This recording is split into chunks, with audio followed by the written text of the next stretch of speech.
Afin de contribuer à asseoir un dispositif national d'encadrement performant, favorisant une production efficiente des cultures maraîchères en Côte d'Ivoire, le projet d'appui au développement des filières manioc et maraîchères, Pro2M, financé par l'Union européenne et mis en œuvre par le Fonds interprofessionnel pour la recherche et le conseil agricole, FIRCA, a renforcé les capacités de 100 apprenants sur les techniques innovantes de production maraîchère du 9 septembre au 8 novembre 2019 à Yamoussoukro.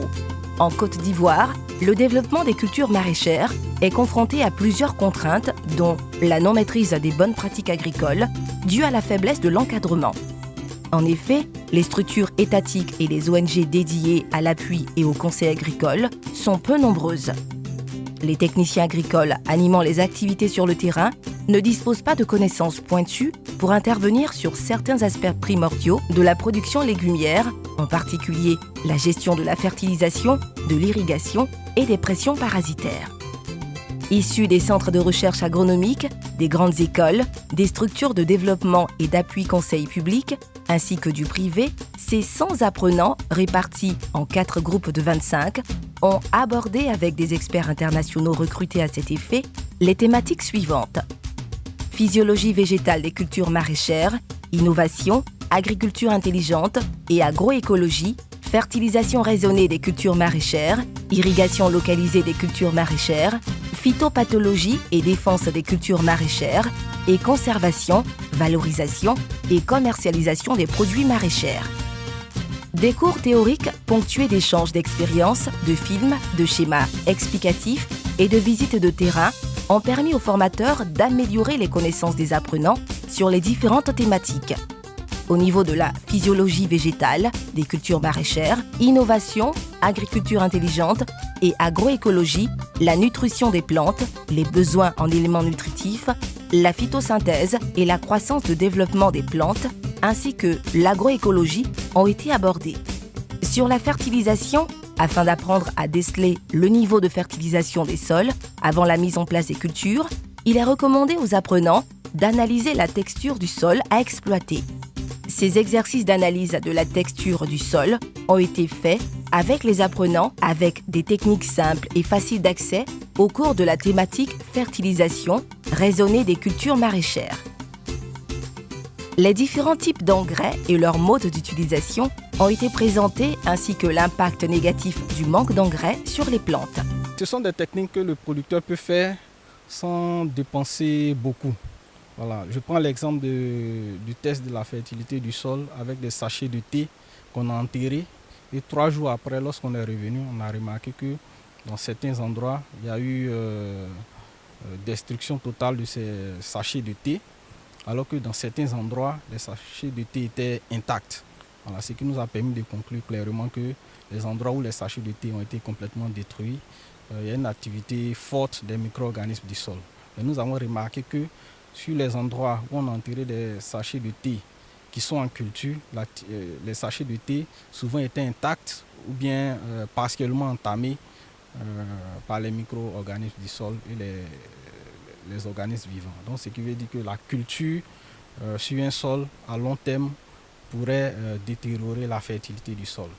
Par ailleurs, les apprenants ont passé en revue les différentes étapes de la production d'engrais organiques en fabriquant du compost avec les matériaux locaux disponibles tels que les végétaux verts, la paille et la litière de volaille grâce à une démonstration sur le terrain.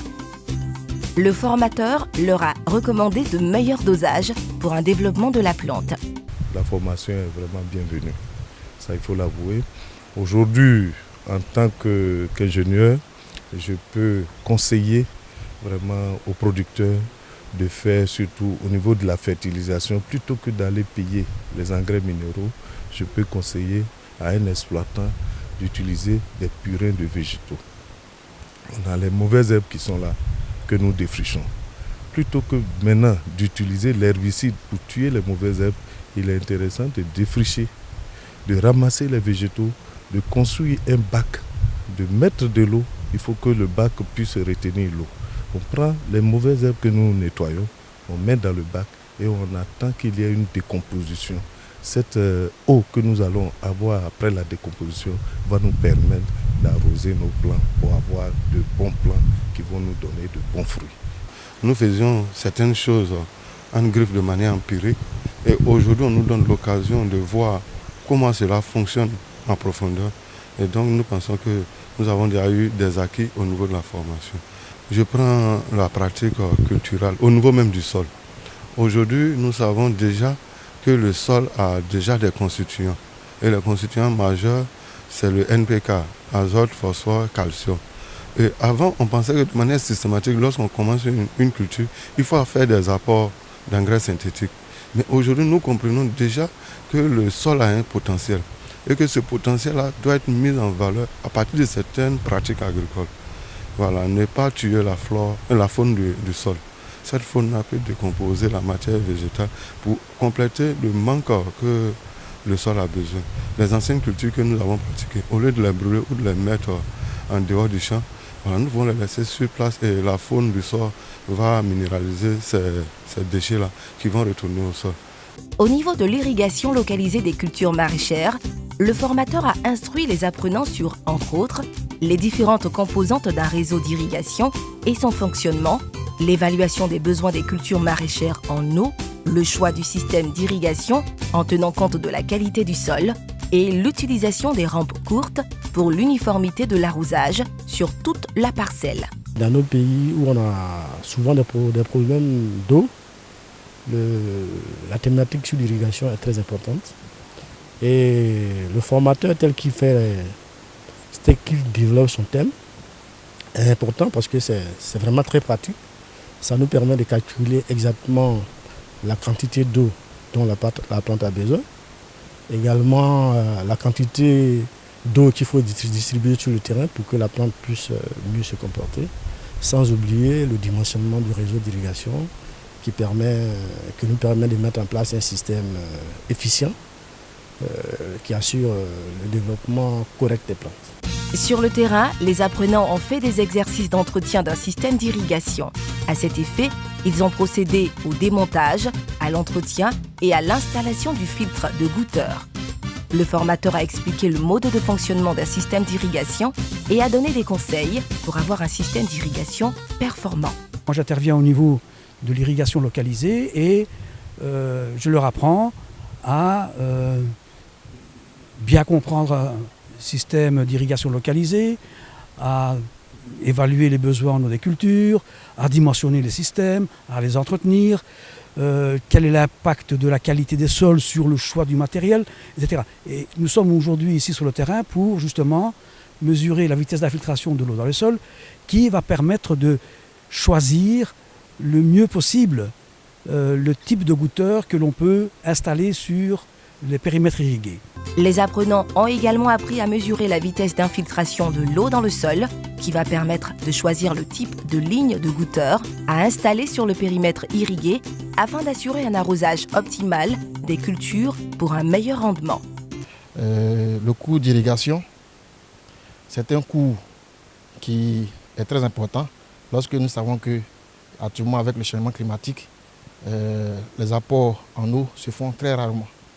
De ce fait-là, nous devons avoir d'autres méthodes pour apporter de l'eau afin de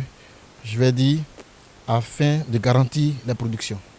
Déjà en Côte d'Ivoire, nous pratiquons l'irrigation, mais avec l'intervention de l'expert, nous avons pu renforcer nos capacités, tant dans la gestion des périmètres irrigués que dans le dimensionnement des installations des périmètres irrigués, surtout au goutte à goutte. Aujourd'hui, nous sommes au niveau du thématique 3, qui est l'irrigation. On a déjà fait la théorie en salle, nous sommes sur les sites pour les expérimentations pratiques. Alors, on a déjà fait la visite de l'installation du système d'irrigation. Nous sommes en train d'expérimenter la vitesse d'infiltration au niveau du sol.